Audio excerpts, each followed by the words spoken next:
Hello to Cheryl from Puerto Vallarta. And Pablo, they're asking, why did you become an English teacher?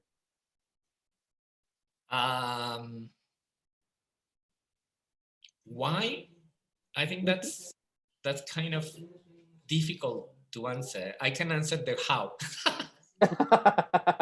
How did you become a teacher then? And then eventually I can get to the why.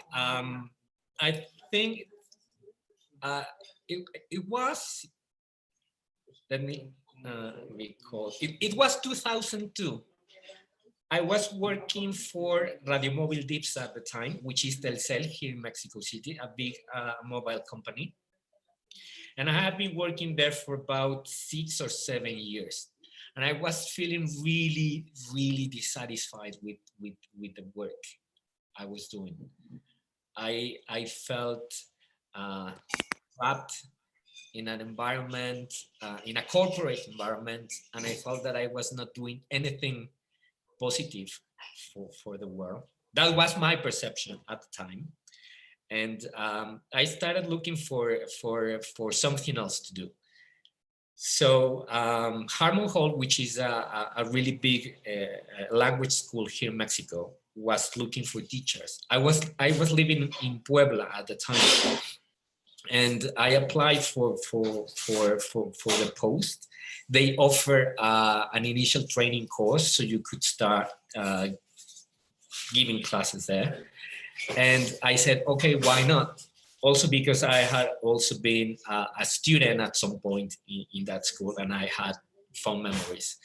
So I did I went through all the application process, and I was accepted. I took this small training course. I started teaching part-time only. I was still working for Radio Móvil Dipsa, but I had like this part-time job. It was more like a hobby at the time when I was, when I was there, when I started. And I just fell in love with the profession. I cannot tell you what happened. Just something inside of me ignited, There was like fire burning. There was like a fire burning. And I don't remember exactly, probably was the 4th or the 5th class that I was given, that I felt like, oh my God, I can totally see myself doing this for the rest of my life. And that's how it began. I mean, I also realized that I knew very little about teaching, so I decided to take it seriously. And then I enrolled in a teacher's training program at the Anglo. And I decided precisely to move to Mexico City to pursue this new dream, this newfound dream. And that's how it all got started. Okay, thank you, Pablo. Okay, there are some questions here, like what is a digital badge? Digital badge is like a new kind of digital certificate that is better for online courses or online webinars or programs because it can be tracked. So we can actually, your employers can go to the source of the badge and identify what it was required for you to get it. Okay, but it can also be printed as a certificate. I mean, it's not much of a, there is not much of a difference. Hello to the people from Uruapan. That's where I'm from, actually. They're also asking, something is happening. What's happening? I think it got stuck, the broadcast. Okay, if you have any problems listening to us or hearing, well, thank you to all the institutions that have supported us, like, for example, English for Life TESOL training, which is an institution that provides training, coaching, and consulting in the areas of English instruction. Thank you to Unite for Literacy, which is a completely free online library that aims to give access to emerging readers to a range of books for free completely. To Códice, which is an institution that provides support to the LGBTQ+ community, to the Cámara Nacional de la Mujer in Michoacan, because they're also supporting us. We try to provide a qualification for teachers in the states, in the state of Michoacan, sorry, to Enseña por México, which is an institution that I am really grateful with, because they are also going to be supporting us with some talks. To Smart Training Mexico, because it's a new institution that provides training around the country, and that helped us a lot with advertising and everything. And without further ado, let me introduce you to our speaker. Well, Pablo Monfón, as he told you, has been teaching for a very, very long time. He has an ICELT, a Cambridge ICELT, and a Cambridge Delta, which is one of the most well-known qualifications around the world. He also has the FCTBE by the LCCI, which is a specialism in teaching business English. He has prepared students for FCE, IELTS, and a range of exams, Cambridge exams. He's also a CELTA tutor. I actually met him in Mexico City when he was running a CELTA, and I was studying a qualification to become a Spanish teacher. Dog lover, Pokemon trainer, and a dear friend of mine. I'm really grateful with him because he has taught me a lot of what I know. And he has supported me in the process of becoming a better professional. So no one better than him to give this talk on a topic that I believe is going to be really useful for teachers, for you guys, and also for my future trainees, because I'm going to be able to direct them to these videos so they actually have a deeper understanding of what scaffolding is and how we can scaffold speaking tasks. So I leave you to Pablo. Thank you, Brandon. Okay, good evening, everyone. Thank you for being here with us this evening. And to start off, I would like just to explain the purpose of this webinar and why I chose this topic. For example, as language teachers, especially English language teachers, we know that speaking is of the utmost importance and that our students need practice developing speaking.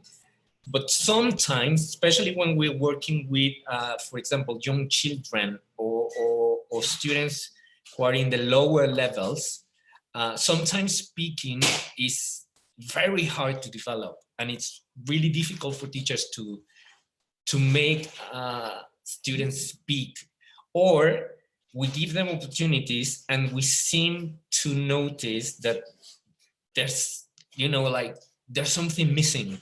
Like this didn't work as well as I had planned or as I had hope or ambition.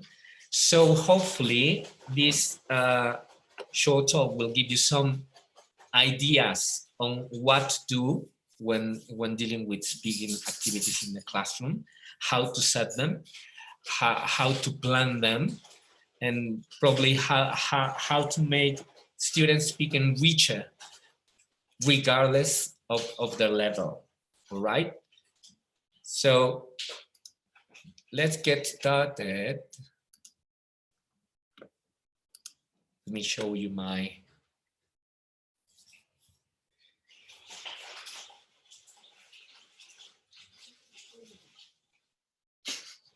yes, definitely not. I mean, children like to sing. That's a really good thing. Okay, so we're going to have a very brief outline of the session here. What we're going to do throughout this hour. Okay, first we're going to define what scaffolding is and why it's important, and then we're going to talk about practical tips on how to provide scaffolding to speaking activities, what we can do as teachers to actually make sure that we're actually providing scaffolding to speaking activities. And then I'm going to show you some sample speaking activities that have been tweaked so they can provide precisely this scaffolding, okay? So we can actually analyze them a little bit and see, you know, how all these tips that we are going to discuss actually apply and how they look like in the classroom, for example. And last but not least, we're going to wrap up the session by talking about some of the teaching and learning implications of providing scaffolding. Okay. Okay, so we have people from Zapotlanejo. Is that correct? Yes, Zapotlanejo is in Jalisco, near Guadalajara. Oh, okay, good. Okay, so first of all, what's scaffolding?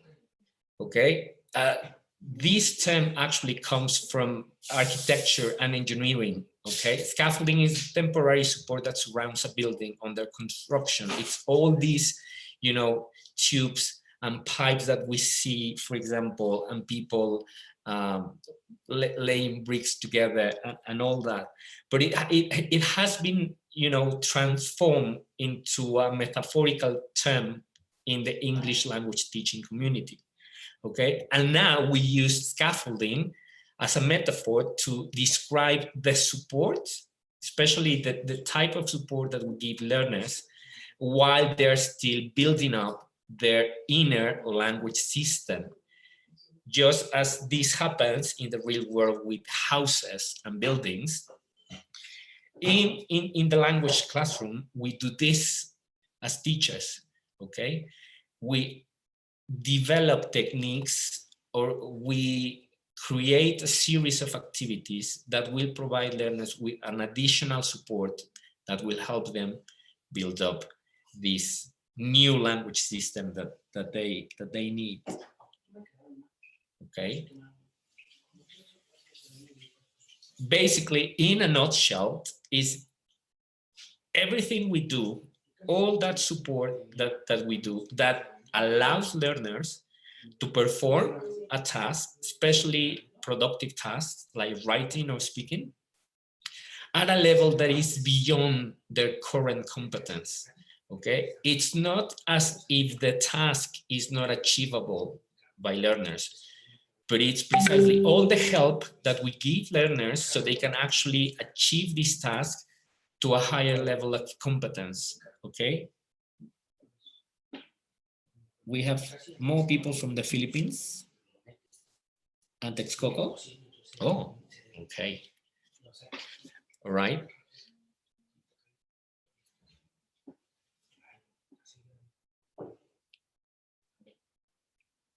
Okay. Can you hear me? Yes, I can hear you perfectly. Okay, thank you. So I was saying, it's basically all the things that we do to allow learners perform at a level that is beyond their current ability. Okay. So now that we know what scaffolding means in terms of English language teaching, why should we care about scaffolding, or why should we consider it? Well, first of all, for those of you who are interested in different learning theories, this term comes from the social cultural learning theory, which views precisely the learning process as a process that is done, you know, with other people. It's always knitted and it's always intertwined. Okay, so scaffolding is an integral part of this model, because it's something that you need to do with the help of others, or in other words, any learner and any learning process involves interacting and working with others. Okay. Now, this also is very important because it has been, you know, discovered through different studies, that in first language acquisition, for example, when children start developing start acquiring their mother tongue, normally they are provided with scaffolding by their caretakers or their parents. For example, you know, sometimes children only say very short sentences or few isolated words, but but their parents can actually manage to provide enough verbal scaffolding to make sure that, for example, those utterances that children produce, little by little, get longer and more elaborated. Okay, it's something that happens, for example, in any language. Okay, for example, when you're acquiring your first language, this normally baby talk that we refer to, it's an integral part of every language acquisition process. Okay, some of the things that, for example, happen in terms of scaffolding in the case of first language acquisition is that parents normally tend to ask questions or repeat things that children just said, or reformulate them, for example, or make them longer. By listening to these changes in the original speech, children are able to, little by little, develop their language system, and also to develop the abilities to be part of a conversation and to become more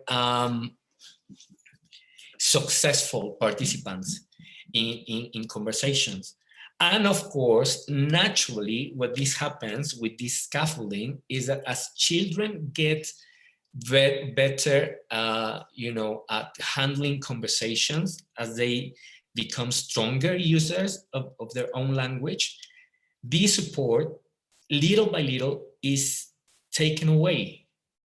You don't give this support to children anymore. Okay, and that's precisely something that we should consider, for example, with learners. The lower the level, the more scaffolding they're going to need. Okay, the more important that scaffolding is for learners to be able to produce something, for learners to be able to participate successfully. All right.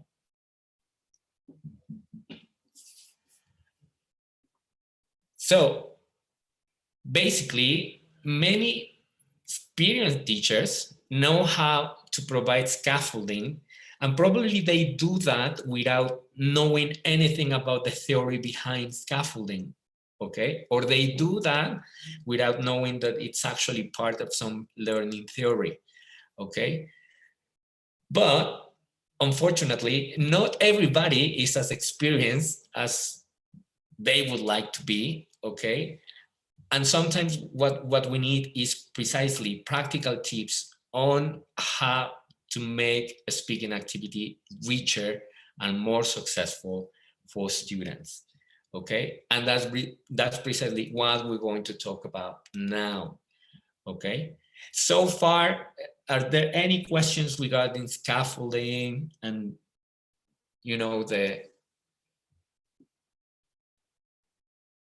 I think they have no questions. They haven't posted them. Hi, Lilia. He was also a student of mine. Hi, Betty. So this place is filled with your students, Brandon. Yes, and with people from a master's degree in Guanajuato. Hello, everyone. Okay. Good. Okay, so then let's move on to practical tips on how we can provide scaffolding to our learners, all right? So remember that in this case, I'm going to be talking about speaking, but scaffolding can be applied to all the 4 skills and to a range of different activities that we do in the classroom. For example, in terms of helping learners discover language on their own, etc. Okay, so basically what we need to do is take a look at your speaking activities, the ones that you have, for example, in your syllabus, or the ones that you have in your textbook, okay, in the course book that you're currently using, okay, and analyze them. Those speaking activities are already there, they are already designed, okay, and probably you will only have to tweak them make them more accessible to your learners, and to be able to squeeze the last drop of juice from them, okay? So basically what we need to look at in every speaking activity is, first, is practicality. We're going to define practicality in terms of English language teaching, for example, and see what we refer to, okay? It's purposefulness, it's productiveness, the language generation opportunities that the task has, adaptability, and finally, the communication processes involved, okay?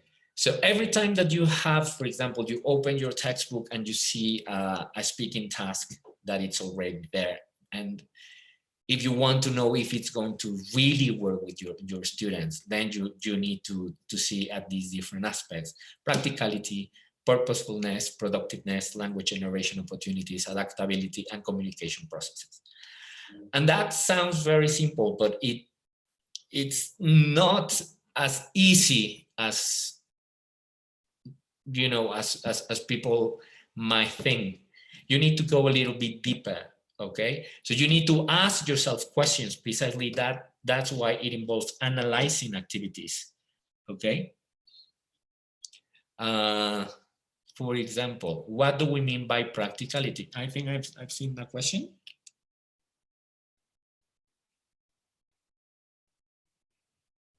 No, they are just saying that repetition is good and that scaffolding is the nature or the natural way to speak in a native manner. I think that she has a question. She has the question, is scaffolding that speaking in a native way or like a native speaker? Okay, no. Well, let me see first. Danny Carrillo said that repetition is a good idea because some children are scared, and if you say the wrong word, they feel bad, for example. Yes, and precisely part of scaffolding has to do sometimes with repetition of tasks and knowing when and what to give feedback on, for example. And Elizabeth, scaffolding is the natural way to speak in a native manner. No, not really, Elizabeth. It's just that when you learn, when you acquire your first language, scaffolding is provided to you naturally, okay? So that's why it's so important, and it has taken an important role in second language learning, because it's a process that occurs naturally in the first language, and it's part of the way in which children acquire their first language. So that's why we try and implement this into the second language learning environment, okay? Does that answer the question? I think that answers the question. We can move on.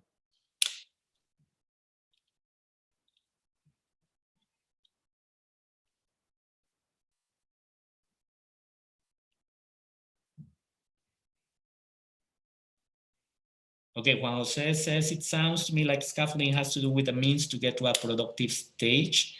Yeah, in a way, but it's also, you know, giving learners the tools so they can perform even better, okay? And Armando Albert, sometimes book speaking activities don't fulfill those specifications. I totally agree. And in those cases, it's a matter of teachers' ability to adapt and transform. Exactly. That's why we're going to take a closer look at the type of questions that you need to ask yourselves when analyzing all these speaking activities, okay? So for example, if we're going to analyze speaking activities, first we need to take a look at its practicality. What do we mean by practicality? First of all, do we need any materials? Okay, it might be, for example, just a speaking activity that we can do with no materials whatsoever, no handouts, for example, or we might need pictures. I don't know. That's something that we need to ask ourselves, okay? Most of the times, the speaking activities in textbooks do not have extra materials, okay? And that's precisely a moment for you to take a step further. As Armando was saying, for example, probably you noticed that the activity does not have any visual material that could trigger students' imagination, for example. So then why don't you think about something that you could use and add to that speaking task to make it, for example, more accessible or more engaging, or to trigger students, for example, curiosity. Another question that you need to consider is, do we give learners time to prepare before the task? That's also part of practicality.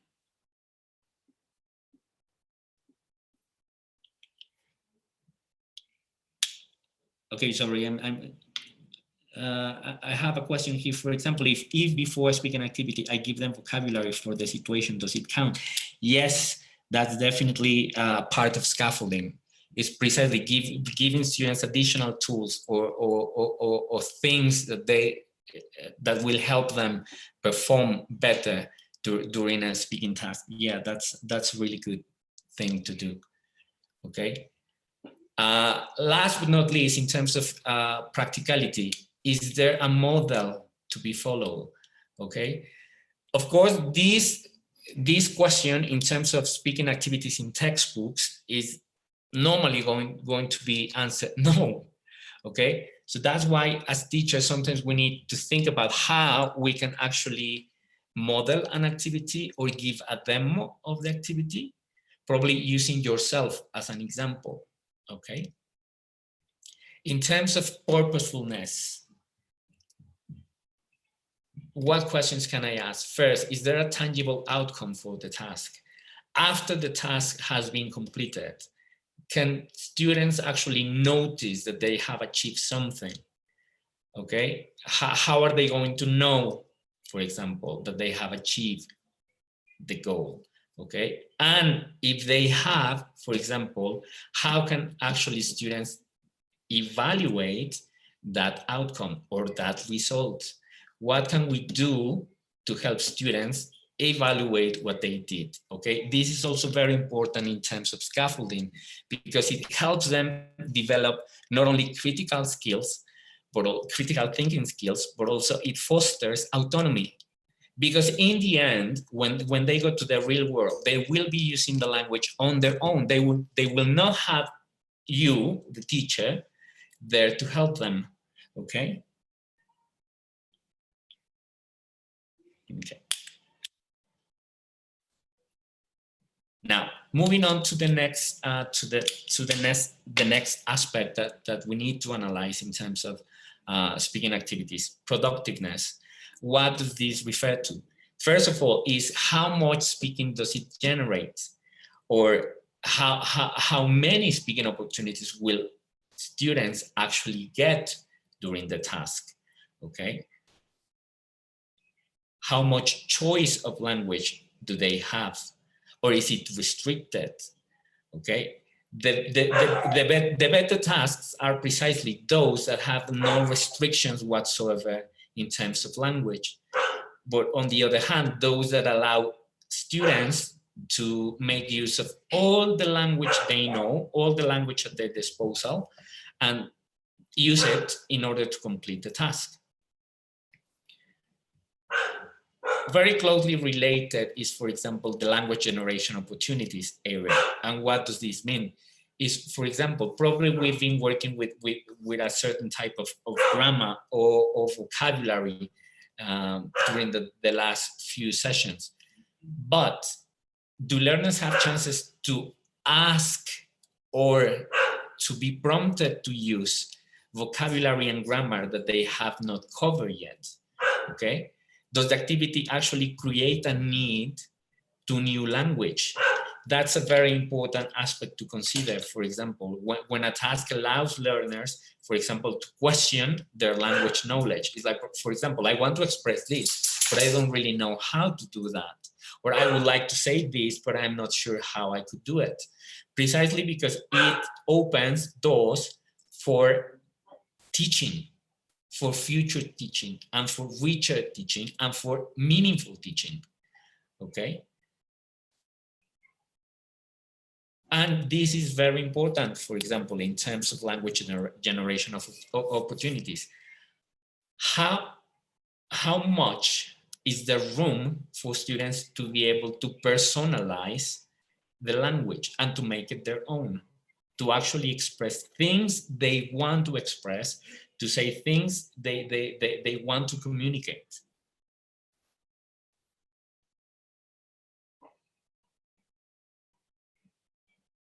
Armando Alvarez mentions that the language generation opportunities has to do with how control is the activity. Exactly, precisely.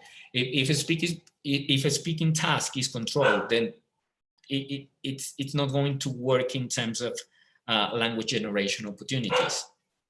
A freer task is precisely the sort of the ones that we need to look at and the ones that we need to analyze in order to provide scaffolding. Okay, you don't really provide scaffolding to control practice activities because they are mechanical. Okay, and students don't really need scaffolding for doing, you know, control practice activities.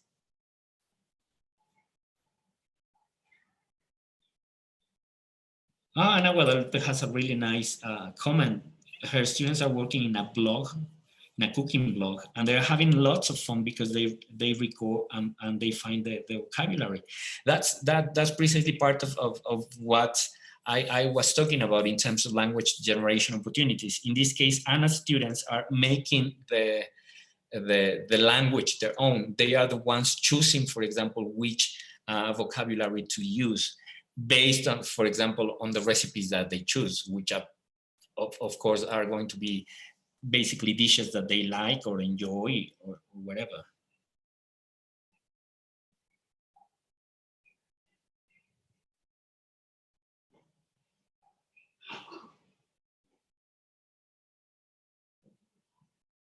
Well, Timothy Reyes is saying that first we need to carry out a needs analysis so as to identify students' needs and levels, and definitely that will help you provide effective scaffolding. Exactly, Timothy, that's right.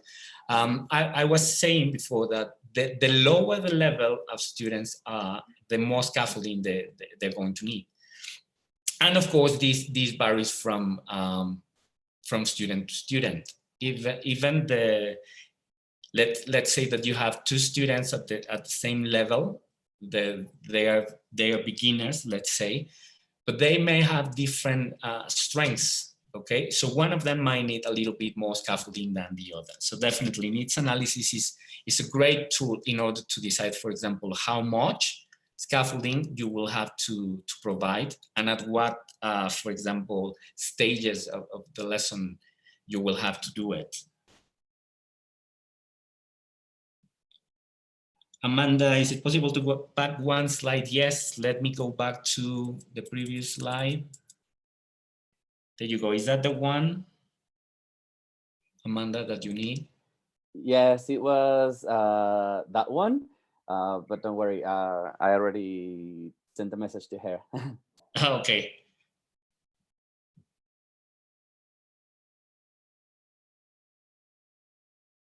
Well, Ms. Aguayo says that learners need to have more control activities in the beginning. Of course, the lower the level, the more control that you will need, but that doesn't mean that they shouldn't be provided with opportunities for freer practice, okay?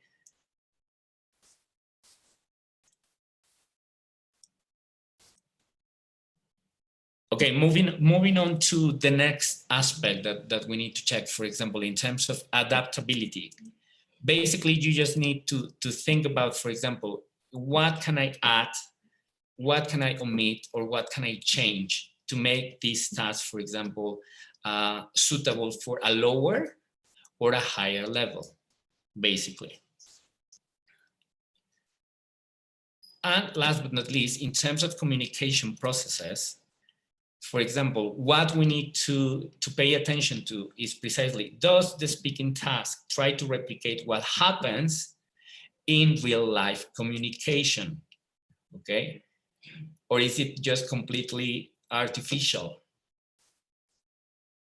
For example, something that can help us decide this is, does the task focus on language events that happen in real life? For example, a negotiation, a discussion, a debate, etc. Okay, that can help us, for example, make changes in terms of, for example, if the task has, for example, we have analyzed the task and we're happy with all the rest of the aspects, with its adaptability, its practicality, blah, blah, blah. But we are not that happy with the communication processes involved. Then we just need to rethink about, for example, okay, what tweak can I make to transform this that sort of looks like artificial into something that can be more relatable to my students, for example, real life or context or situation, okay, to make it more accessible. Okay, so far so good.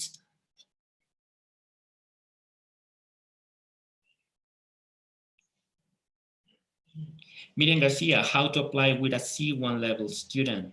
Okay, Miriam, for example, in terms of scaffolding, for example, with high level students, it has to do, for example, in this case, for example, C1 and C2, according to the descriptions of the can-do statements, have to do, for example, with learners' ability to use the language in a more autonomous way, and in a more subtle way, for example, to not only recognize, but be able to express different shades of meaning, for example. So, for example, scaffolding can take the form of work on, for example, discovery activities before a speaking task. For example, analyzing a group of similar meaning words and classify them in terms of the connotation, which ones have positive connotations, which ones have negative connotations, which ones have neutral connotations. That would only be an example, for example, that comes to mind right now for C1 level.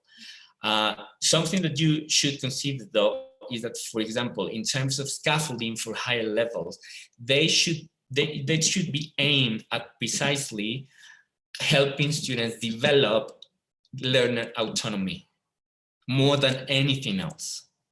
Because at that point, they should have, for example, the necessary tools to express confidently in a language.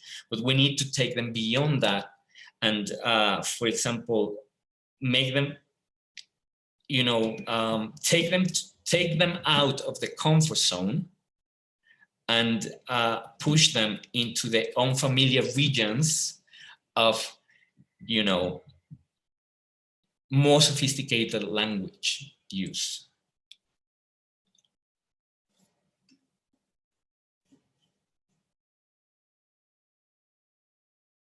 Well, Timothy has a really interesting question. What is your take on student scaffolding as opposed to teacher-student scaffolding?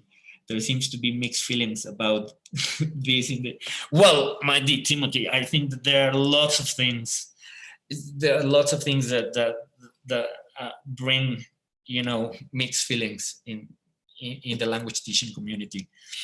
I'm okay with student scaffolding. I think that precisely that's one of the most useful things that can happen.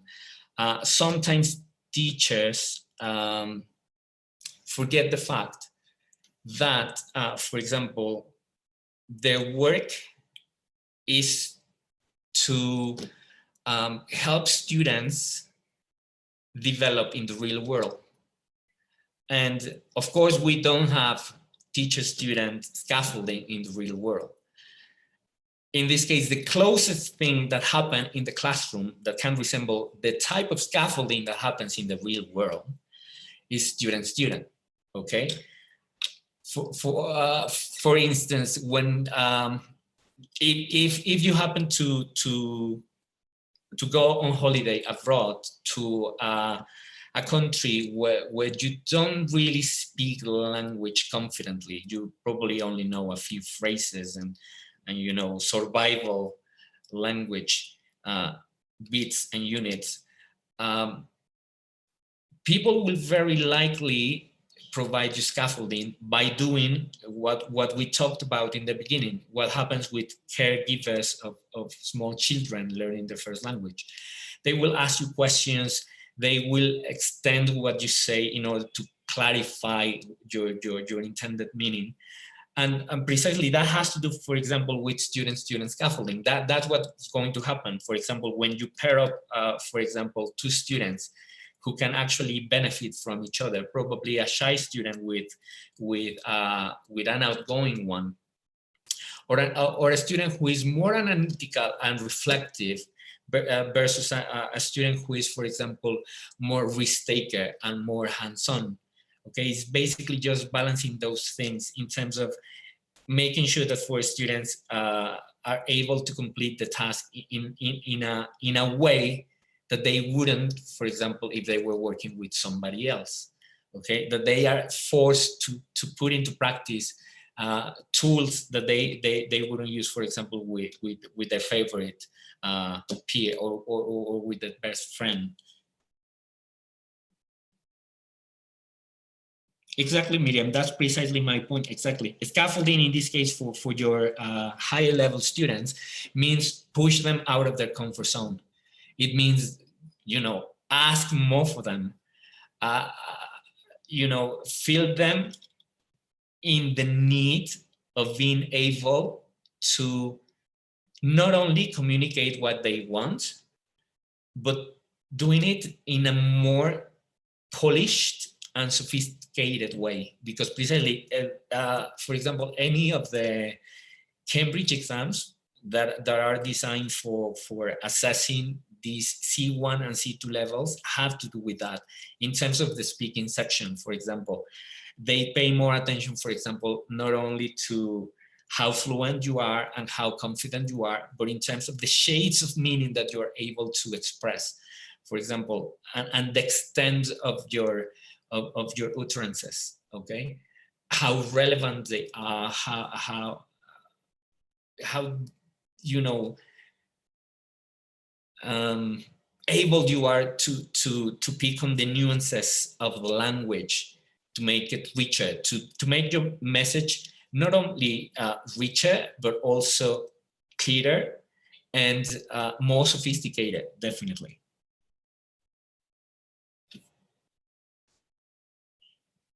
Elizabeth Vasquez, reading in C2 could help to provide scaffolding to my students. I think that could help. I'm not really sure if I understand your question in terms, for example, if your students are in a C2 level, and for example, you can use a reading text, for example, as a springboard for a speaking task, that's definitely part of scaffolding. If that's what you're asking, Elizabeth. I think, sorry to jump in. I think that what she's trying to say, because we're talking about pushing them out of their comfort zone, is pushing them by giving them a reading in the next level of scaffolding. I think that's what she wanted to inquire. Okay. That's, for example, she has a C1 level group, and she gives them like a C2 level reading or text. Is that correct then? That's what I would understand from her question. I'm not really sure. Maybe we're not going to answer all of your question, guys, because we're running a little bit out of time. But if you have any questions, we can actually also answer them at the end. All right? Okay. So but that one because you already addressed it, you can answer it. It's all right. Don't worry. We have time. And guys, just for you to remember, the digital badge is awarded for a total of 1.5 hours per webinar. So if we extend a little bit, don't worry, it is backed up in the digital badge for you guys. Okay, so that's good news. Okay, so basically, as I was saying, those are the different aspects that you can take a look at in order to analyze your speaking task and make sure that, for example, they are suitable for your learners. And if they're not, precisely based on your analysis, think about ways in which you can adapt them and make sure that you provide scaffolding to them, okay? Now, let's take a look at some practical examples, okay, I have 2 sample speaking tasks, okay, so you can actually see how all these translate into the classroom, for example, okay. Now we're going to take a look at the first sample. First, I have like a contextualization exercise or activity. For example, I show students some pictures, okay, which has to do, for example, with practicality. Probably there was no material whatsoever in the textbook for this, but I consider that my students will be more engaged if I show them something, okay? So I choose a bunch of pictures, and then I come up with the idea to have students discuss what all these pictures that I'm going to show them represent, okay? And then I show them these pictures.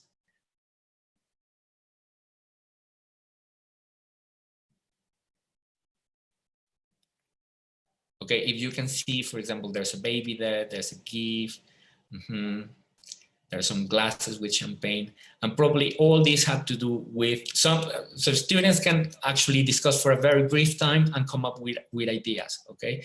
They can come up with celebrations, blah, blah, blah. It doesn't really matter what they actually produce at this point, because precisely the only thing that I want them to do is to get engaged, is to arise the curiosity, okay? So after they have discussed for a little bit, I tell them, okay, well, all these pictures represent important life events in people's lives, okay? So, okay, so we're going to talk about life events, okay? And I have paved the road for the following task, which is an autobiographical timeline, okay? That's basically what for example, the textbook wants students to do, okay? Is like they create an autobiographical timeline, okay? But in my textbook, the activity is basically just do it and share it, and that's it. So I need to add many different things. Before, as I showed you before, the visuals that can create curiosity, and then I can ask students, for example, to work in groups and then talk about, for example, which life events are important to most people, and ask them to write a list, to brainstorm ideas first and then write a list with whatever they come from, okay? This will give them, for example, tools in terms of vocabulary that will need to eventually write their autobiographical timeline. Important, guys. At this point, I'm not going to tell them, now you're going to write your, not yet, okay? All these steps that we have covered so far are just precisely providing scaffolding towards the achievement of that, okay? Then I can tell them, okay, now individually think about, for example, important events in your life, okay? Think about at least 5, and then create a timeline to show these events in your life. Just write, for example, the dates, and do not write the events, okay? That's also important, because precisely I'm going to create an information gap activity. So if students write both the dates and the events that happen to them, then there's no information gap for them to actually work with later on. So after students, for example, have come up with their own timeline only with important dates, then I can ask them, for example, to work in pairs and take turns sharing their timeline, and use the dates in the timelines to ask questions and make inquiries about what happened to the piece in those years that they wrote, okay? So I'm actually making it, you know, like I'm adding layers to the activity to make it more productive, and to have students generate more language than they could, for example, if they only came up with an autobiographical timeline, okay? So after students, for example, have worked in pairs, they have had the chance to ask each other questions and find out, for example, about important events in their peers' lives. Then you can, for example, pair them up with different students, or you can put them in groups, in small groups, and you ask them to report what they found out about their classmates' life. Okay, this is very important precisely because you're pushing them to talk about someone else and not themselves. Okay, so basically they are going to be using what they remember from what they learn. Okay, and report, for example, I don't know, Robert got married in blah, blah, blah, or 2010 is very important to Lily because blah, blah, blah, etc. Okay, so basically all these small steps are pushing students towards producing more than what the actual design of the task could help them. Okay, and finally, for example, once that students have shared in groups, for example, what they remember about their peers' lives, you can ask them to work together again and decide, for example, of those people that they heard about, who's had, for example, the most interesting life based on the important events that their peers reported. Okay. So as you can see, for example, based on a very simple task in a textbook, I came up with many different mini tasks related to that build up little by little, and that they push students and they help them produce more and more and more.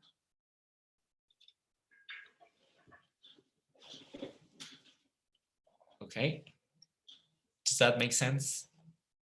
I'm going to show you another speaking task. Okay, for example, the first one that I show you is a little bit more suitable, for example, for those beginner learners who are starting to work on the past simple. Okay, so it's suitable for lower level learners. This one that I'm going to show you is probably a little bit more suitable for intermediate and above. Okay, now same story.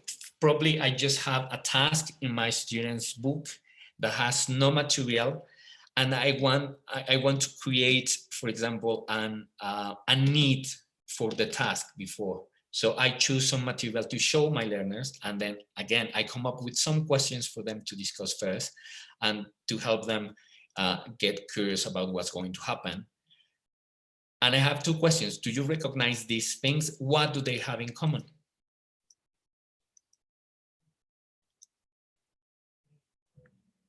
So basically here, if you notice, then what's going to happen, or what's the topic of the task that eventually is going to come up? Of course, art. Art has to do, for example, well, this task has to do with art.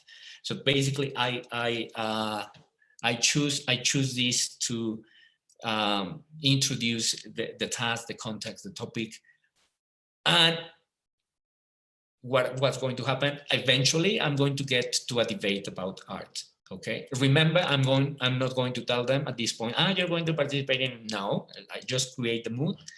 And after I have created the mood, I have come up, for example, with the idea. I can do several different things. For example, in the slide you have in pairs, brainstorm words related to art and make a mind map. Okay.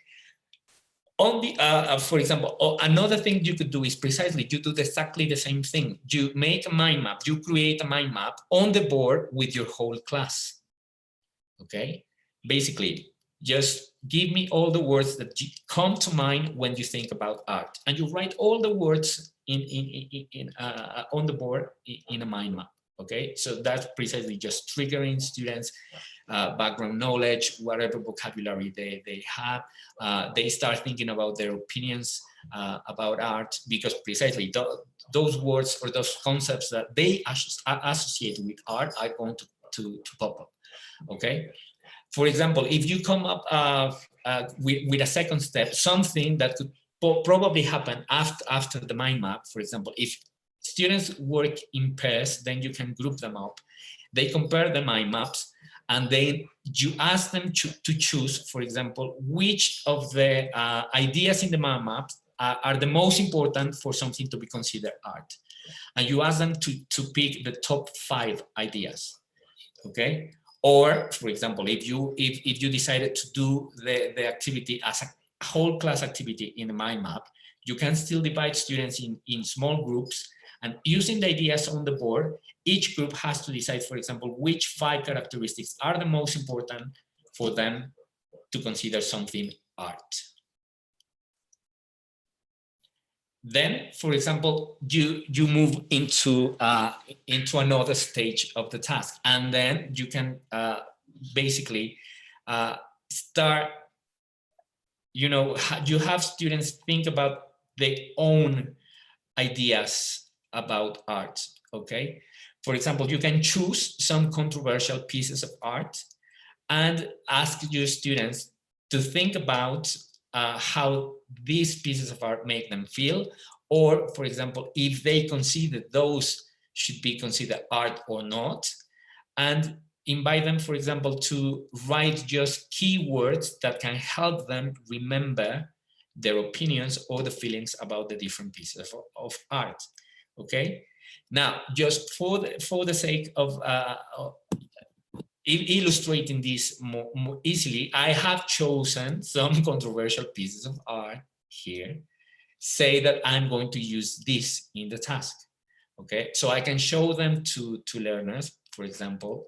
They can decide for where they stand on the fact that they should be considered art or not, or what feelings each piece of art you know, makes them experience or whatever. So I choose something to trigger a personal response before the following step, which is basically the debate per se. So, for example, you can group students again into groups based on for example, if you ask them to make notes and to write keywords, you can ask them to use those notes to share their opinions about their pieces of art, to find similarities and differences, for example, first, and then to discuss together and to agree together, should those pieces of art be considered art? Yes, no, why? Okay. I have to say that when I was helping you make the the PowerPoint presentation, I didn't know that that was art. Well, that's why they're controversial pieces of art, my dear Brandon. Indeed. And that's precisely why they're suitable for this speaking task, because it's a debate about art, and it's the debate: should they be considered art or not? Mm-hmm. And finally, once they have, for example, they have debated for a few minutes in small groups, you can open the debate to a whole class debate, or ask each group to report their conclusions to the rest of the class.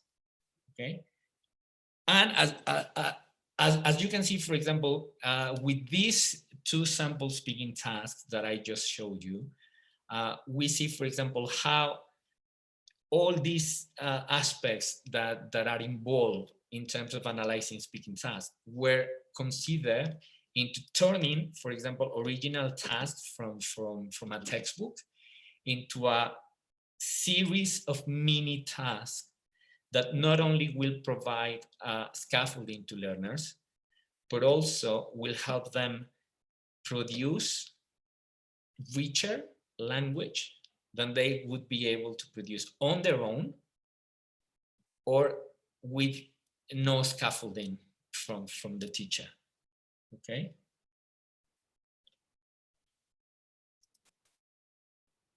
Now, those are the 2 sample tasks that I have for you. Basically, I just now would like to wrap up this webinar by mentioning some of the teaching and learning implications. So now that we have, for example, discussed about what scaffolding is, why it's important, some of the aspects that we need to take into consideration, for example, to provide scaffolding to activities that we may already have in our textbooks, okay? Because we all know that as language teachers, we normally have lots of classes and very little time to plan them. So sometimes it just takes, for example, a while to take a look at one task in a teacher's book, in a student's book or in a textbook, and then say, okay, I could do this, and that in order to provide scaffolding to my students. Okay, something that we need to remember is that, for example, speaking takes time to develop. Okay, it's not easy peasy. Okay, it takes time. So we need to be very patient, and that's why, for example, the lower our students are, I mean, the lower level our students are, the more scaffolding we need to provide for them in speaking activities. So probably you will have to devote a little bit more time in terms of planning speaking tasks for lower level learners. Now, on the other hand, that doesn't mean that, for example, planning speaking tasks for higher levels is also a piece of cake, because as I mentioned before, precisely it has to do with pushing students out of their comfort zone and making them produce more sophisticated language than the one they are probably used to using when having a normal conversation. Okay. Now, something that you can also consider in terms of providing scaffolding is probably you could devote some work before the actual speaking task on different speaking soft skills, or a specific speaking soft skill that would like, for example, students to be better at. For example, how about fluency? How about use of body language? How about use of different communication strategies? For example, asking for clarification, asking for repetition, paraphrasing, etc. Or tone taking, for example, knowing that, for example, when there are moments when it's okay to speak for a short time. There are moments when it's okay to speak for a long time. Tone taking, it's also a skill that you need to develop.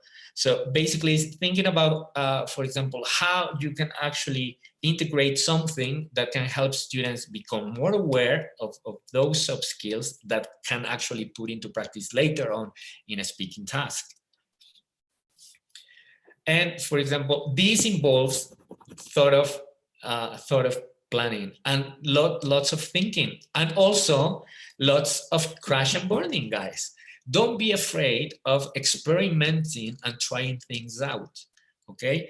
At the beginning, for example, you might want to provide students with scaffolding, and then the more you do it, the more you realize that, for example, probably that was not the type of scaffolding that your student needed, or that you provided more than enough. So you made basically the task too simple and too easy, or too challenging and too complicated. So experiment, and you need to do it. Okay, you need to create the opportunities for you and your students to learn from these learning activities that in the end will help them become more successful users of the language. Okay. Now, something that you might need to consider, regardless of their level, that something in terms of scaffolding is precisely giving students chances to prepare for a speaking task. Now, this preparation can take, can be multiform, okay? And it also depends on your student's level, but it's always important to allow some time for thinking and for reflecting and for making sure that students will be able not only to participate in the task, but to participate to the best of their ability. Okay, and that's why preparation is important. And this is super important for those of you who are working with young learners, guys. Children, okay, children in general, they need time to prepare, okay, regardless of their level, okay? In terms of adults, if they have a low level, if they are in the beginning stages of learning a language, they will definitely need more time or more opportunities for preparation. Okay, but children will always need time to prepare. Okay, regardless of their level. Okay, they need that time. Remember that children are developing, they're still growing up. So they need to be given all the tools for them to perform better and more confidently. Okay, so basically that's what I have for you guys based on your students' need. As I think, if I remember correctly, Timothy mentioned, it was based on your students' needs. If you do a needs analysis first, you will be you will be better able to know, for example, how much scaffolding you need to provide, and at what time, at what moment, at what stage in your classroom it will be more useful. And yep, that's it. But always consider, for example, giving some time for preparation before speaking tasks. Just be very careful in terms of what type of preparation you want students to get. Okay, remember that preparation can take the form of many different things. Okay, so I hope that you had enjoyed this session and that you had learned something useful. And that would I have be some questions for you, Pablo. For example, here, I lost the question actually. Oh yes, how can we scaffold to those learners who do not have a wide range of vocabulary? I think I lost you at the end. Can you Yes. Ms. Aguayo is asking, how can we scaffold to those learners who do not have a wide range of vocabulary? Slow learners struggle the most. Okay, that's a very good question. For example, something that you can do, an activity that I have used, for example, in terms of providing scaffolding for this type of learners, you create a list, for example, of key vocabulary that you know will be useful for the task. As part of the mini steps before the speaking task, you can use this list and use it for an activity that is known as I know, I might know, I don't know. What happens is that you ask students, for example, to look at the items on the list, and then they tick those they know, they cross out the ones they don't know, and they write an interrogation mark next to those that they are not certain about or they are not very sure about. Okay, this happens individually. Then in groups, students compare their lists, and for example, they use this list to help each other. Of course, the ones that know what a word means need to explain that concept in the best way they can to those peers who have no idea of what the word means or that are not completely sure about. Okay, that's one way of providing scaffolding for students who definitely don't have the vocabulary needed or don't have a wide range of vocabulary. That's a very useful activity because also it's part of, I think it was also Timothy who said that, the student scaffolding. Yes, it was him. Mm-hmm. So students in this case are going to help each other. Of course, what happens when all students, for example, have crossed out 2 or 3 words? Okay, then it's the teacher's time to intervene. For example, for those items that everybody cross out, the teacher will be will have the responsibility of explaining or exemplifying those items. Perfect.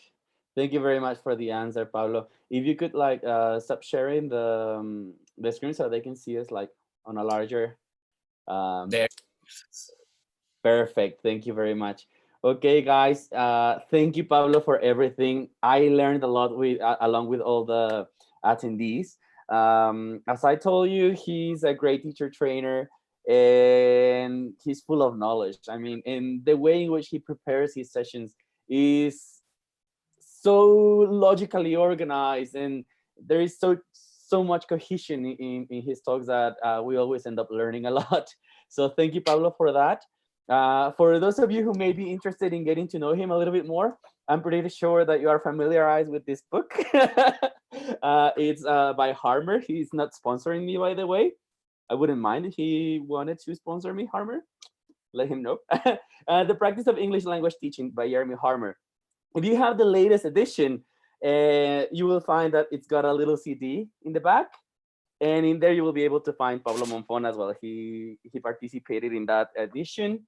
He's also currently working on several books, if I'm not mistaken. Yes. So you have one of the top teacher trainers in the country and in the world. So thank you guys for everything. Thank you guys for attending. Thank you, Pablo, for sharing this information with us. Don't forget to subscribe. Don't forget as well to tell your friends about us because, well, it's free training at the end of the day.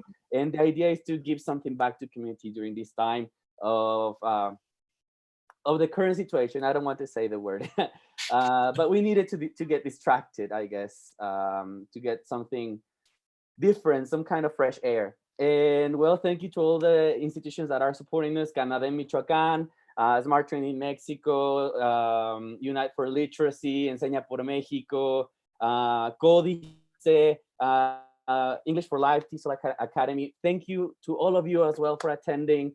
And I'll see you tomorrow at 8. We are going to have King Carol, the English Language Fellow of the American Embassy. Thank you, guys. Have a wonderful day.